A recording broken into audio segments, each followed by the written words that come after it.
السلام علیکم۔ جنوبی وزیرستان سے انتہائی تشویشناک خبر ہے اور افسوسناک بھی ہے کہ مکین کے علاقے لٹا سر کی چیک پوسٹ پہ دہشت گردوں کے حملے میں ہمارے پاک فوج کے 16 جوان دھرتی ماں پہ قربان ہو گئے۔ فرنٹ لائن پہ بارڈروں پہ ہمارے جوان روزانہ دہشت گردی کے خلاف لڑتے ہوئے شہادتیں دے رہے ہیں، جس پہ پوری قوم کو فخر ہے اور قوم اپنی افواج کے ساتھ شانہ بشانہ کڑی ہے۔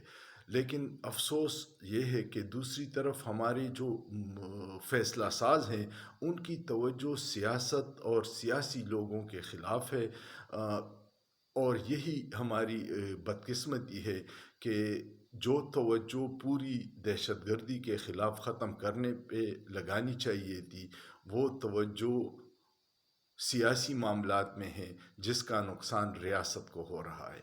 خدارا ایک بن کے، ایک قوم بن کے دہشت گردی کے ناسور کے خلاف کھڑے ہو جائیے، ادارے بھی اور قوم بھی، ورنہ یہ نہ ہو کہ بہت دیر ہو جائے اور پھر ہمارے ہاتھ کچھ نہیں آئے گا۔